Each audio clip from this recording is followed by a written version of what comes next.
right, everybody, we're going to get started.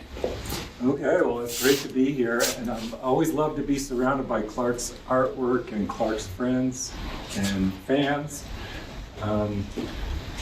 Start with this painting, but I guess I would say, for me, the paintings kind of fall into three categories, at least the ones in this room.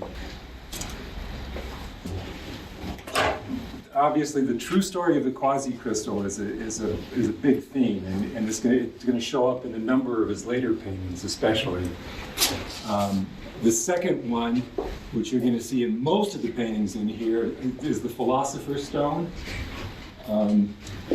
which, briefly, the Philosopher's Stone, the idea of it is it's an alchemical idea of how to turn lead into gold, or gold into lead. I guess go either way.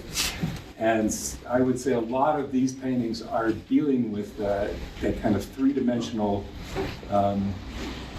periodic table that Clark was trying to discover.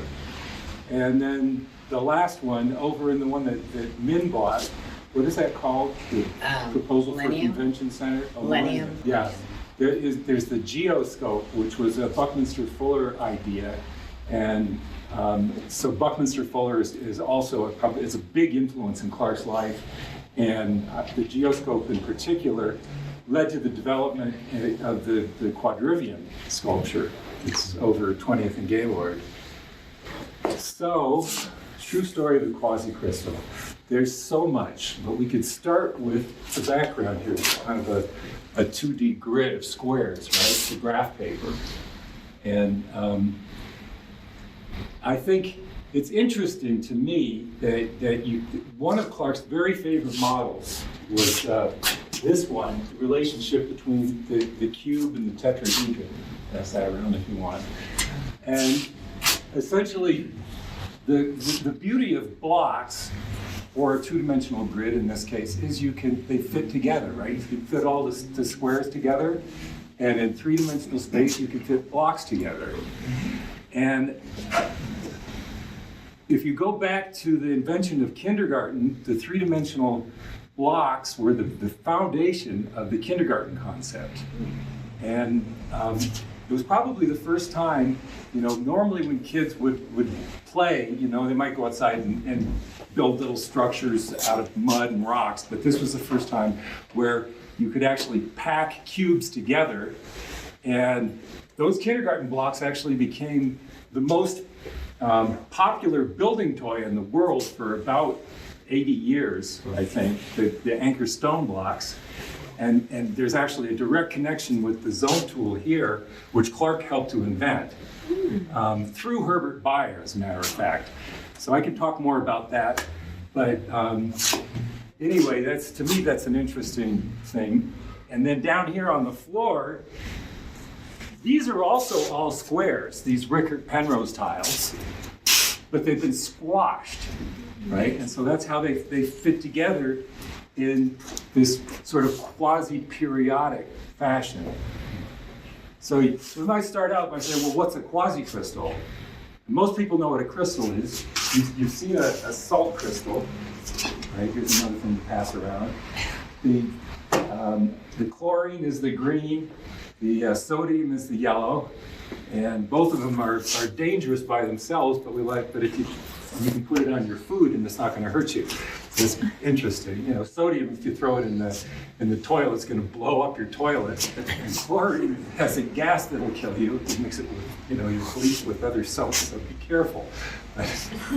But anyway, most crystals have that kind of cubic lattice underlying it. And in fact, most of Clark's paintings of the periodic table in this room also are using the cubic lattice, or the relationship with that, which you can see with the green lines in that model I was sending around, which is Buckminster Fuller's octet truss. It's made up of octahedra and tetrahedra, but you can see a very close relationship between the cube and the tetrahedron, because it's right there inside. And, as we work through this painting, you'll see that there's also a relationship between the cube and the other three Platonic solids that I didn't mention, the icosahedron, the octahedron, and the dodecahedron. all of these are super incestuous, and part of Baer's discovery of the 31 zone system was showing how those relationships actually exist in space. So I would say the underlying theme in all the paintings, or there are kind of two themes, but they're kind of interrelated also, is structure and dimension. And in fact, we'll see how Clark started out, and obviously most of his work is in 2 dimensions, but later in life he was exploring, he actually went up to 6 dimensions and then went up to 10 dimensions. And actually made what I think are some important mathematical discoveries. At least Roger Penrose, who got credit for Richert Penrose tiles, never thought of the kind of things that Clark was on. In fact, I understand he doesn't even believe in hyperspace.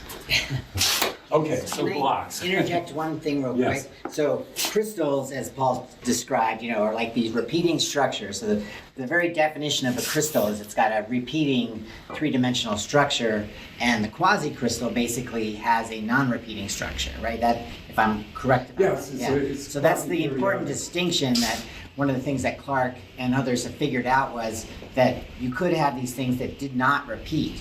And that was a very important part of what he was able to create here. Well, he in a way, I mean, I would say he discovered quasi-crystals before they were discovered, right? Yes. I mean, the actual physical quasi-crystals were discovered in 1984 by Daniel Shechtman, who was working at the National Bureau of Standards at that time.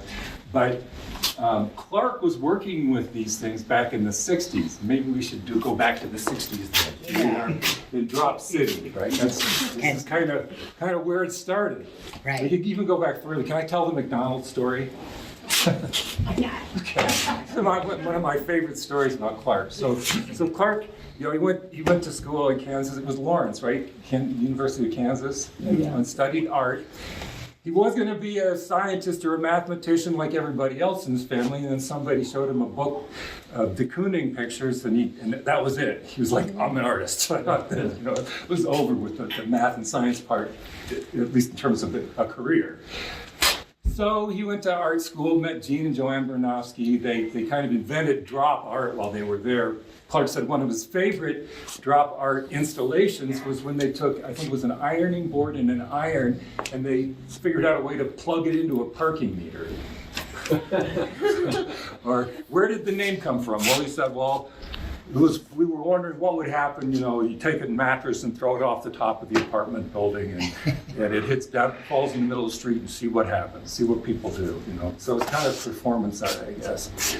But anyway, he graduates and he goes home to live with his parents. Anybody with an art degree who's got any sense is going to do that. And Mom would make breakfast every morning, and Dad would very helpfully prop the want ads up against this glass of orange juice. And so after a few days of this, Clark's going, well, I guess I'd better go get a job. So he gets a job at McDonald's. Where else? The problem is he can't keep up with the conveyor belt with its toasting buns. It keeps burning his fingers. So he comes up with a very creative way of removing the buns from the conveyor belt. He uses 4 or 5 fingers at a time, jams them into the buns and lifts them off. It worked much better, And after 3 days, his boss came and said, Clark, in the fast food industry, some people have it and some people don't. And you don't have it. So here's Clark walking home going, all right, how am I going to tell my dad I got fired from McDonald's? And he gets home and there's a letter. It's a letter from the Container Corporation of America. Opens it up. You, as a promising young American artist, you've just received I think there was a check even. I think they paid in advance. There was an $18,000 check to commission Clark to do a painting for a center spread in Time magazine that was, part of the Great America series. A campaign called Great Ideas of Western Man. There you go. Great Ideas of Western Man. Right. And as a footnote, he said, well, what do you want me to paint? I said, oh, paint anything you want. Of course, they rejected it, so we had to do a different paint.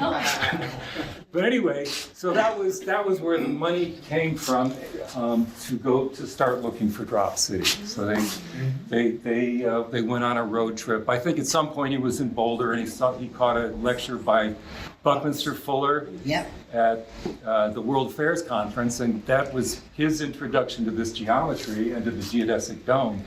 And so he shows up and they buy this land for $25 an acre, 7 acres, and Clark was the original resident and the only resident of Drop City, I think was it the fall of 1964 when he started building the theater dome.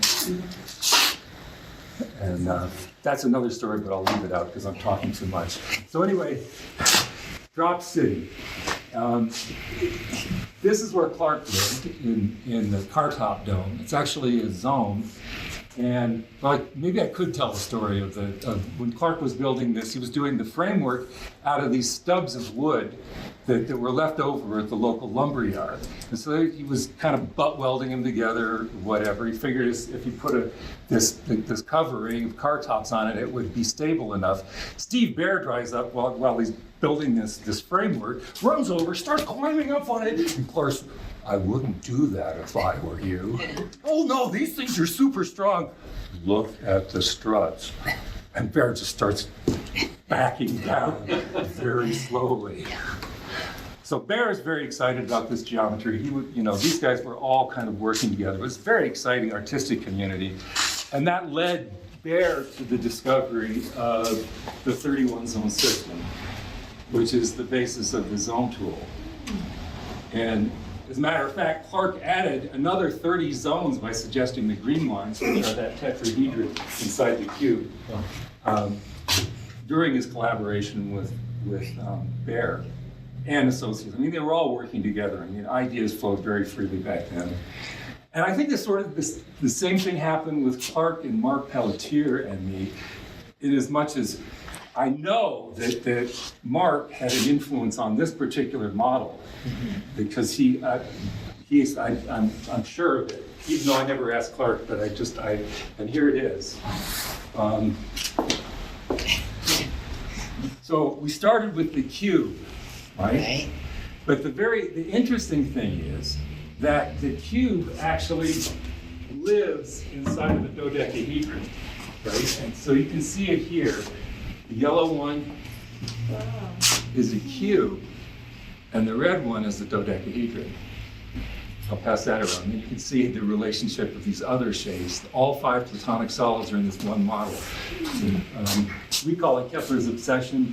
John Conway called it his cosmogram when he discovered it using the Zometool.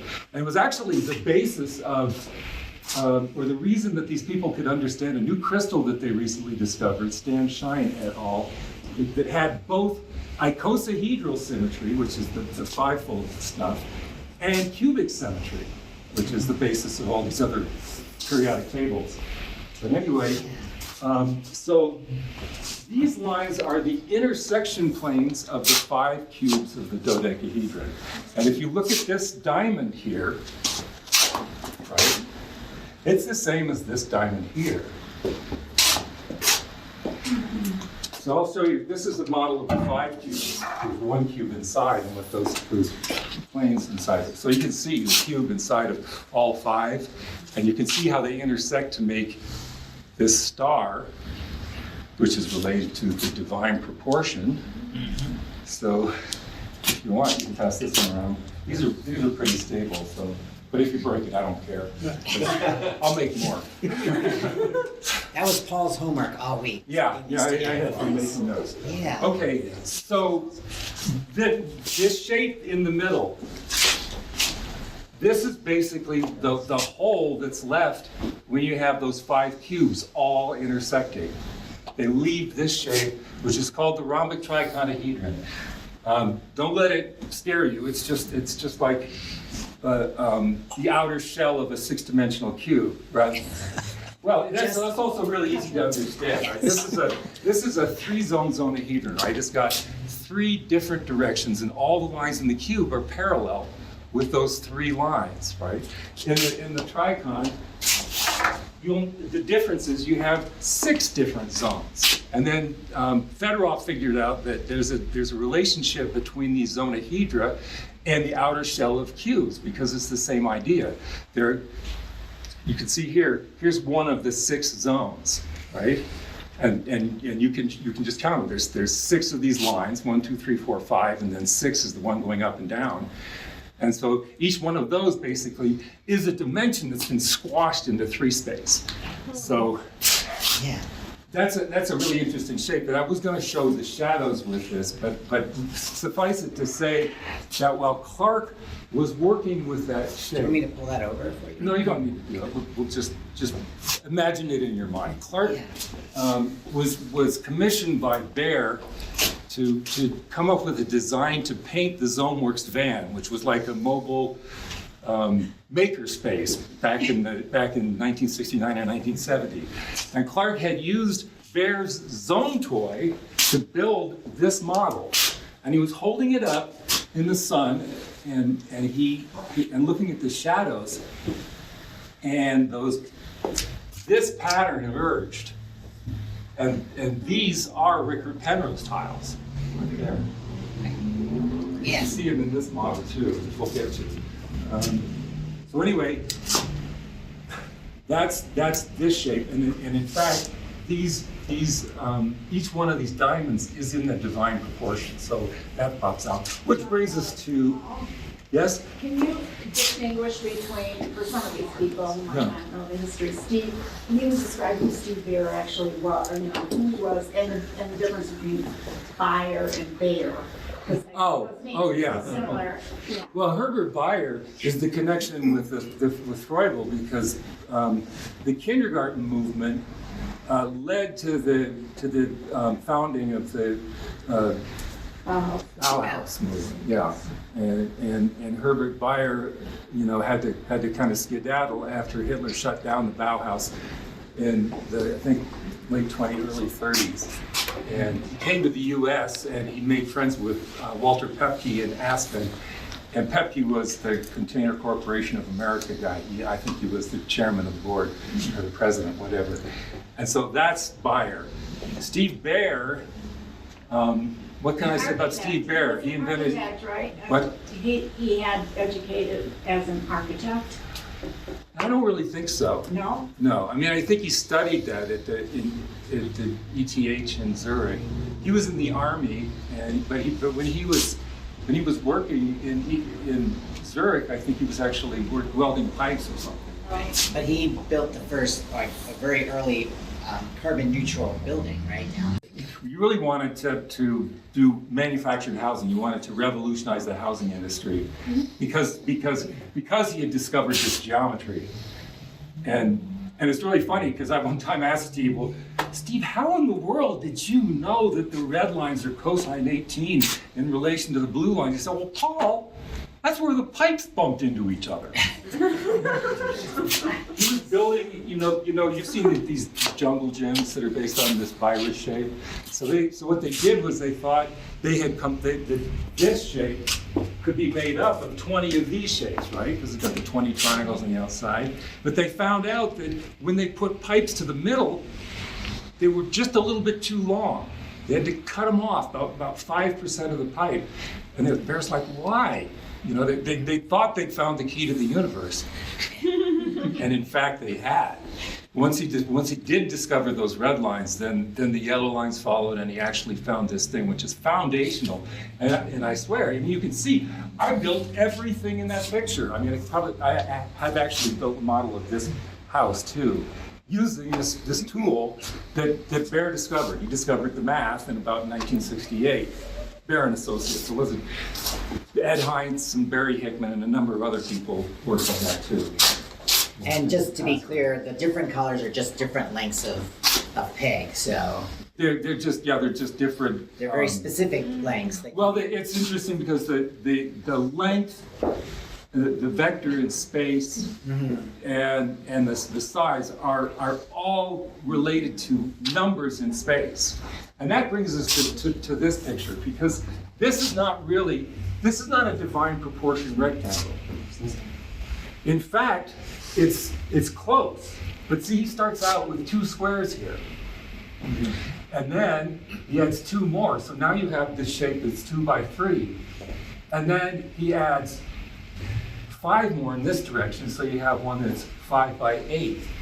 And then 8 by 13. 13 by 21. You know those numbers?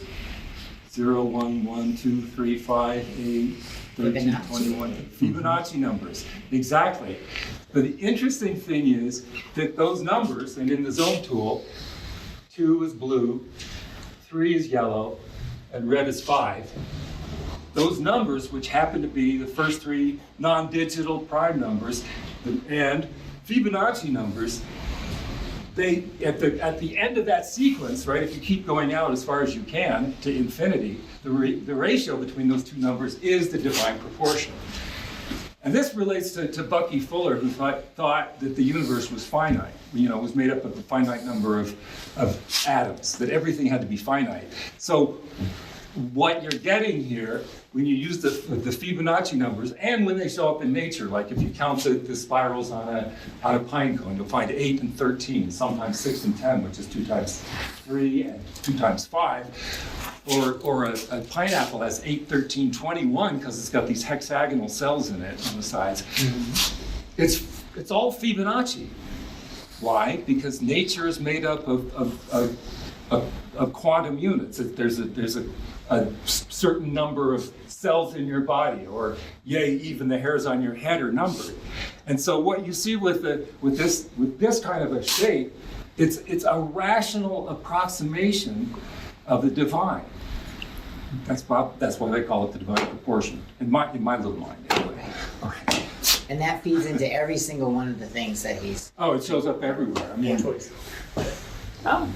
So, enough of that. You've talked about that. The true story of the Quasi-Crystal. No, this one. Sorry, Tree of Life.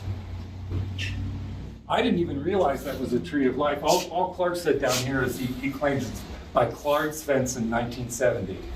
So one of the ways that the artists would support themselves is they would do posters for the Third Eye in New York, these black light posters. I don't know if you remember them when you were a kid. I used to see them in the head shops and stuff. And so Clark made money by taking his artwork and turning them into posters and selling them to the Third Eye. So here is the Tree of Life. I've actually brought it on my computer, but you can pull that out of this design. And of course, it's made up of these Penrose tiles, but it's also a cluster of those tricons over there, right behind where Rachel's standing, right? So this is another interesting thing that Clark discovered is, and also Baer, these 2 shapes are like 3-dimensional versions of these Richert Penrose tiles. And just like you can build this, you can tile the plane forever without it repeating itself using the Richert Penrose tiles. You can tile our 3D hyperplane forever using these 2 blocks. And here they are. And you can actually see them in this model, right? Where 2 of those tricons intersect, you get this squashed cube. And here's the other squashed cube. Less squashed. So yeah. So that was related to Clark's discovery when he took the tricon and held it up in the sunlight and got the shadow, which looked like this thing. They also found out that you could subdivide it into these cubes.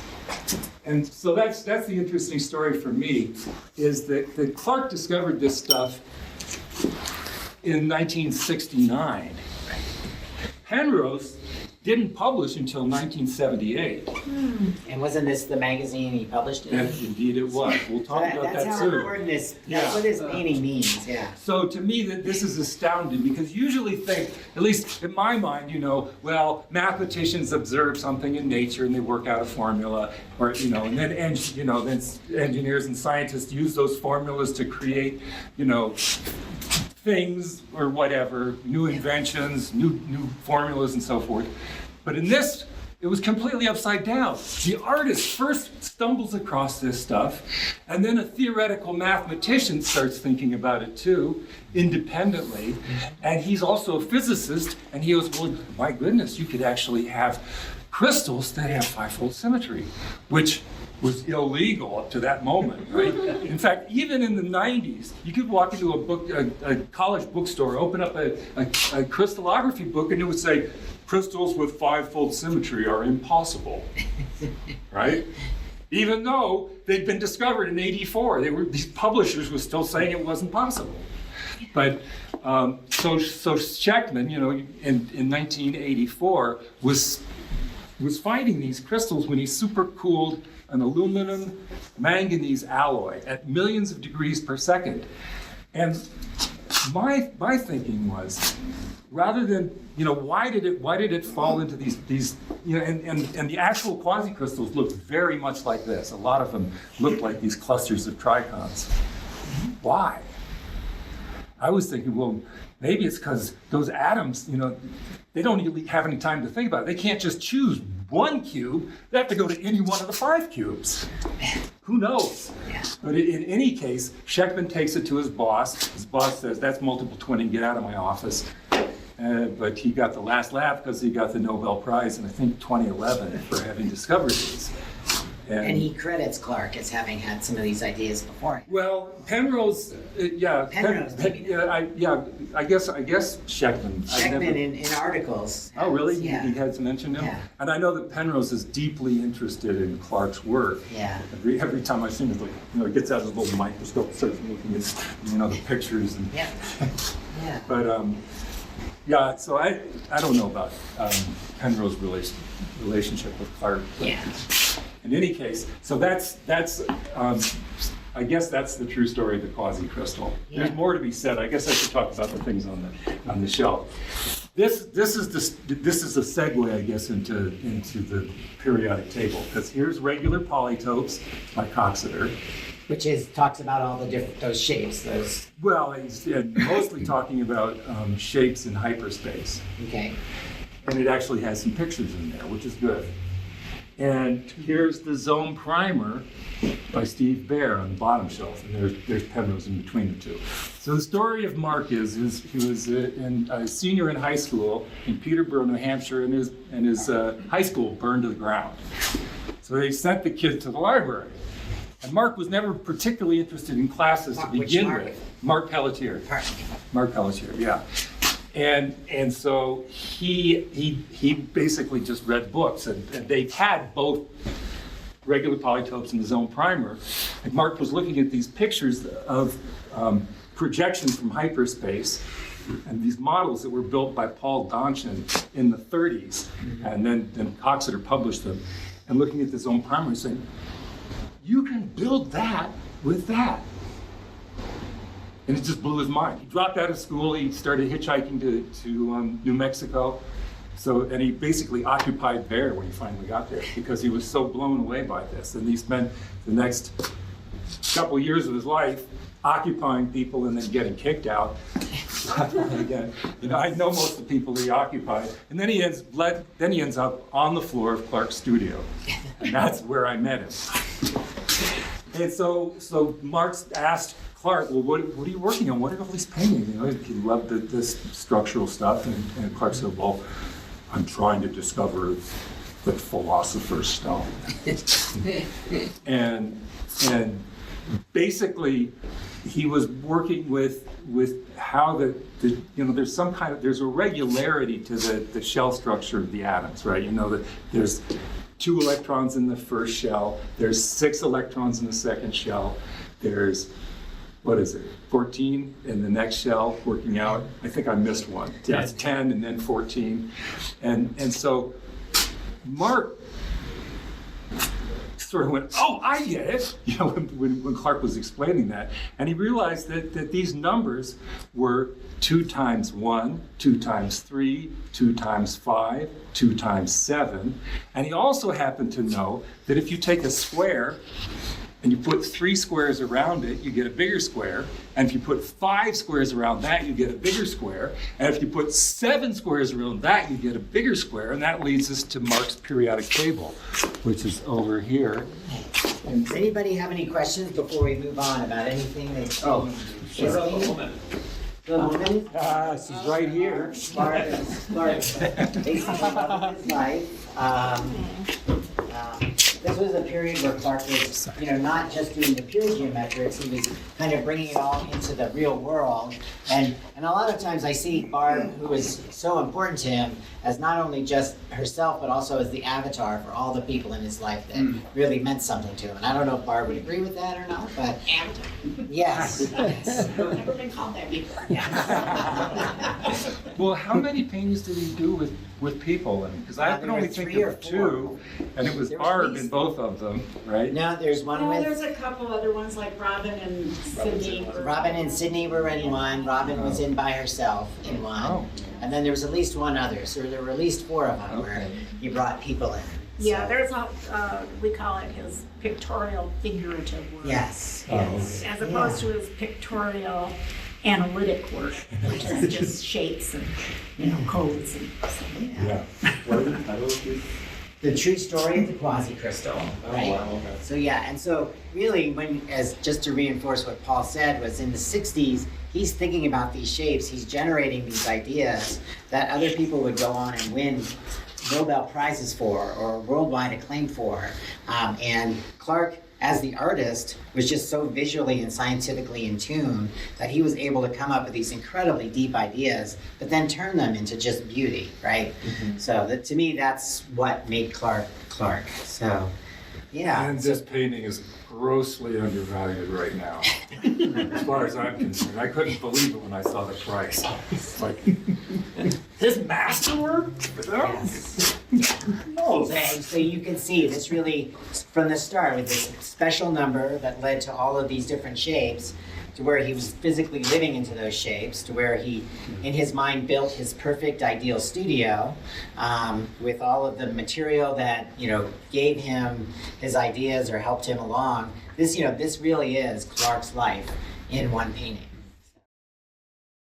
Normally, if you see an X-ray diffraction pattern of a crystal, it's going to have regular symmetries, and it's not going to have the divine proportion in it. But if you see that, there's stars everywhere.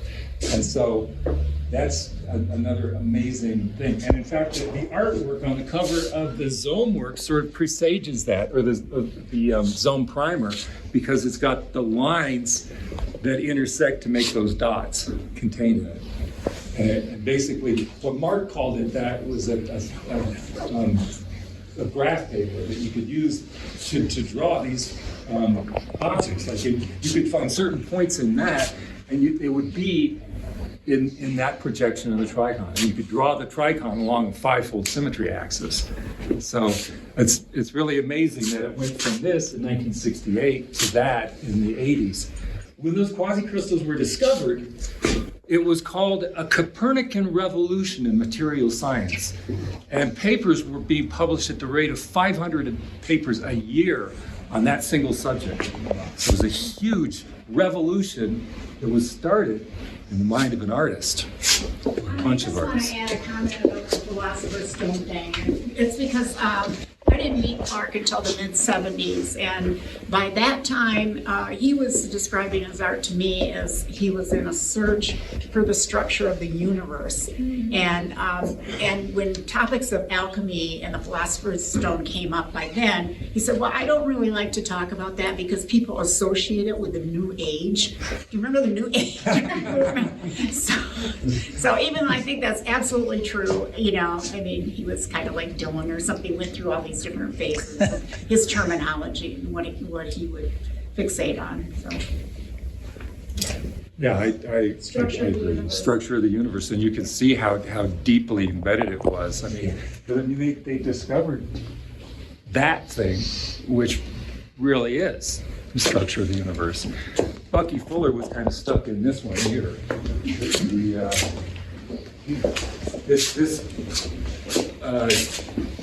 that shape is kind of called his octet truss. It's made up of an octahedron and a tetrahedron. You can see if I put a tetrahedron on every face, I get another tetrahedron. And so Clark spent a lot of time trying to fit the elements. You know, if you took all of the elements, all the, say, the 92 naturally occurring elements, and you mixed them together, and then crystallized it all out, what would you get? And that was sort of the question that he was asking in this series of paintings and those drawings. I think those drawings were just trying to figure out, you know, how to do the painting, right? How to actually fit that all into a painting.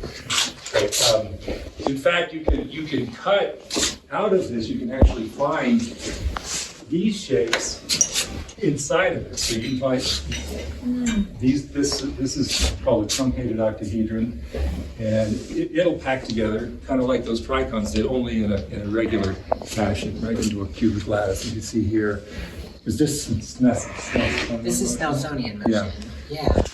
This he was trying to figure out possible paths for electrons, I think, in that. Yeah. If this were that crystal, where the electrons would travel.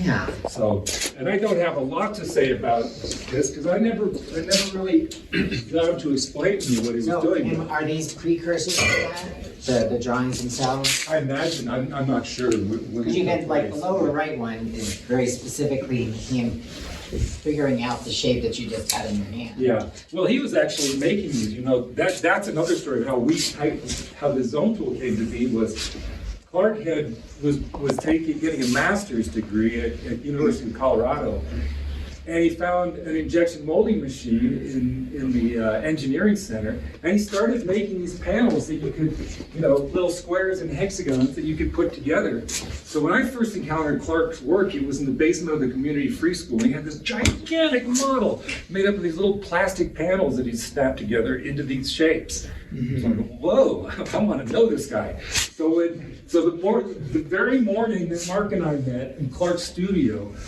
you know, and we were trying to resurrect Steve Baer's 31 zone system, which Baer had called broken glass on the highway. I'm doing solar stuff. I'm not interested in that shit anymore. And Clark said, well, you know, there's this injection molding machine up at the university,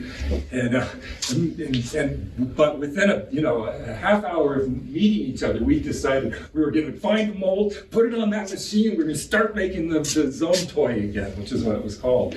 And in fact, the funny thing is, Mark decided he was just going to hitchhike out to Shopper Cosm in Minneapolis. It was a toy company. Remember the Cootie or Mr. Potato Head? Yes. They used to make them there. And he was just going to pick up the injection mold, stick it in his pocket, and hitchhike back. So he said, okay. They went over into the warehouse, and they pull out this pallet with this 400-pound chunk of steel, and Mark's like, oh shit.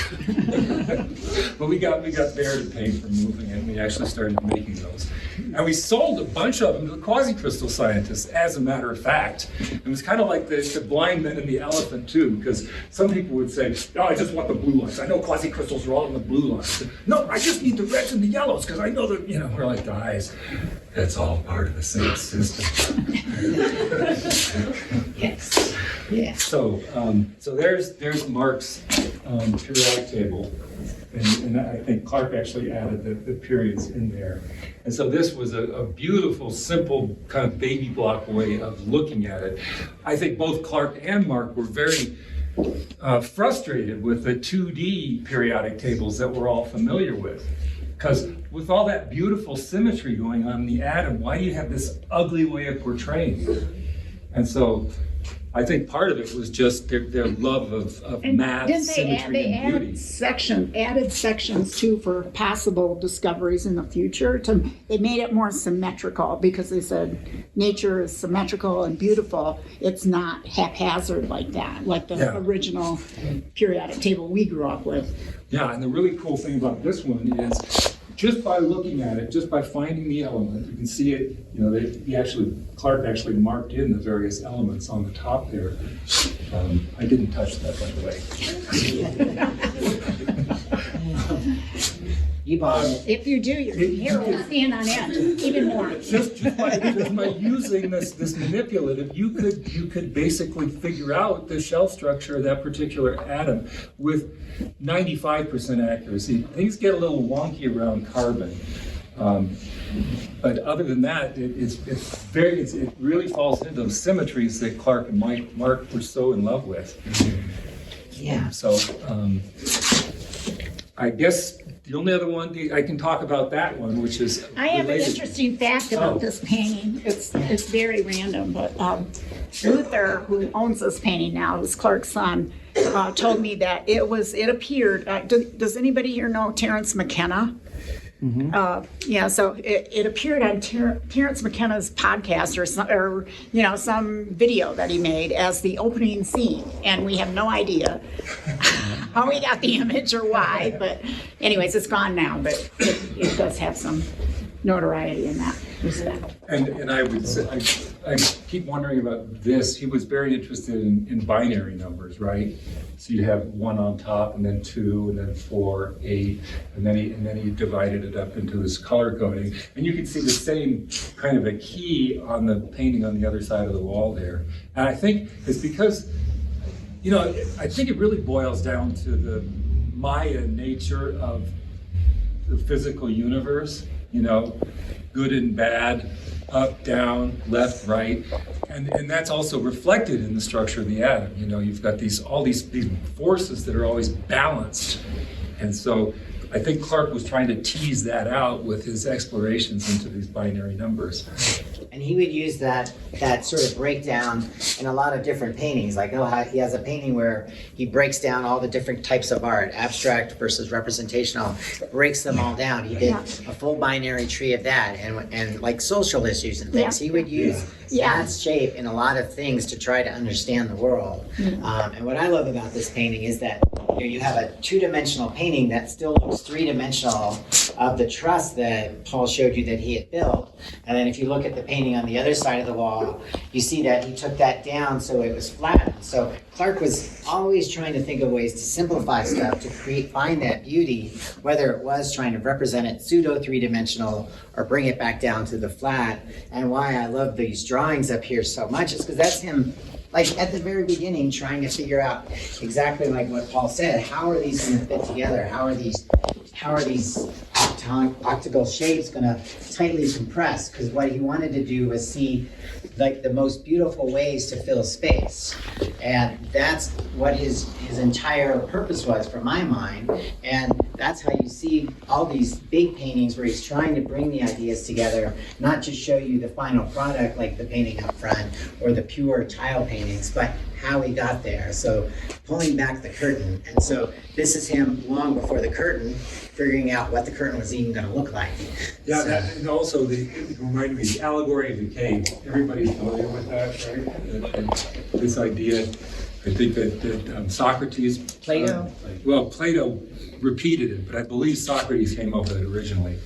That he basically said humankind, we're like prisoners inside of a cave. And we never actually see what goes on outside. All we see is shadows on the wall of people going past. And so that kind of explains to me why Clark was always trying to take these things that were, three-dimensional or hyper-dimensional. Like that painting back there, that print is a cluster of 10-dimensional cube shadows. And I should mention that Clark had discovered what I call Richert blocks, which are these 4D cubes that you can use to build up that 10-dimensional cubic lattice. It's just amazing. Nobody's ever touched that. Kovalevsky and Kepler knew about the so-called Kepler blocks, the 3D squashed white ones that I passed around. But Clark pushed it way forward with that. I mean, bumping it up from 3 dimensions to 10 dimensions. Right. And yet, all of this work is flattened out, right? Here's this hyperdimensional sculptor that's saying it's all a shadow anyway, right? It's just a shadow on the wall. But I have a question. Is this the only painting where he's inserted a different material into a canvas? Because I've never seen anything except that one. He did some works on the plexiglass totally, this might be the only one. It's the only one I'm with an familiar with. insert. Yeah. I Yep. don't remember. It is I don't unique recall. that I can't way. say 100%, but Yeah. yeah. Usually, the one I have at home, he actually painted the whole thing on the back. Yeah. And so, The plexiglass. and so, and here's all this lettering. You put all this lettering in there. Yeah. And it's not only did he write it backwards, but it's Helvetica medium, by hand, right? That's Clark Richert for you. Yeah. So the only thing I would say I'd waste your time with is this one. This is called Millennium. It's a Millennium. proposal Yep. for a convention For center. the convention center. The Denver Convention Okay. Center. It was a proposal that didn't get accepted. They're lost. I know. I know. I wish they had. Oh, yeah. I mean, we have it. Yeah, amazing. Just point out the geosphere here. Another connection with Bucky Fuller, right? And the quadrivium. Yeah. This became the quadrivium. Which Amy is- Harmon helped which is Clark to downtown realize now. that, and so did Ryan by actually building it with his team. And so the concept of the geosphere originally was a 200-foot sphere that was, I think, 100 feet in the air or something. I have It was Clark's supposed to book be back suspended there. over the Hudson River or something, Yeah. isn't it? And, Somehow. and he said, basically, you wanted to cover the whole thing with color TV screens back then, right? Oh. This was in the 60s. And you would be able to model things like continental drift or climate change. So very, very advanced. Yeah. I was talking about using electric computers to do it even. Yeah, yeah. It's before Google, obviously. So if anybody's interested, I have a copy of Critical Path, Buckminster Fuller's book, where Clark went through the whole geoscope chapter, underlying things, because he wanted to build it. Well, And he did. The idea of it, which is pretty cool, I think, is that it would be a participatory gathering place where people could figure out how to solve world problems like hunger or whatever. You'd have all these symbols on it, and people would have their little, I don't know, pre-computer, whatever, to figure out how to solve world problems and create peace without using war. So it's about how to move resources around and create space for peace. And some of Fuller's ideas actually come to pass in terms of the idea of really electrifying the whole world was one thing he knew would help to eliminate poverty, and it's basically happened by now. And also, I think something in the neighborhood of 100,000 people a day are getting fresh water around the world. So there is some good news in the 21st century too, As people grab it away from them. thanks to visionaries like Fuller and Richert. All right. Well, Thank you. Any more questions by anybody? Oh yeah. I have a question about this painting here. So I was noticing that the Fibonacci sequence is featured in this painting, but this one with the panels, it looks like it's one giant Fibonacci sequence. So Just tell me where. you have this panel here, and then it gets smaller here, and then you have this panel in the middle. Oh. Am I looking too much into it, or? No, although, right.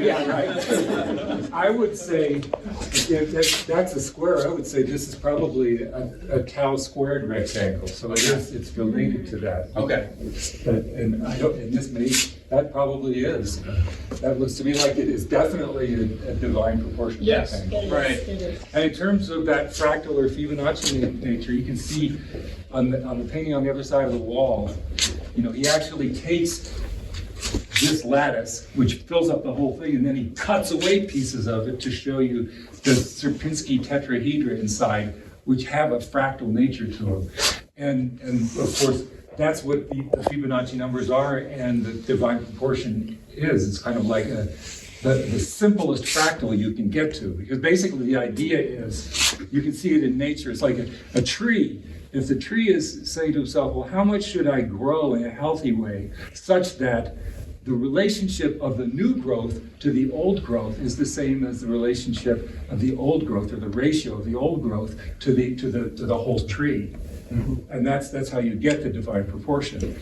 And then since we're cellular beings, you know, and of course the story goes with Buckminster Fuller, the same thing when he was about to throw himself into Lake Michigan, he saw these bubbles coming up and he thought, well, there has to be a rational number of atoms or water molecules that make up that shape, and it's going to be a geodesic sphere. It's going to be triangulated, and so nature has that same problem. You know, it has to make plants out of a certain quantifiable number of cells, which are made up of a quantifiable number of atoms, which are made up of a quantifiable number of subatomic particles.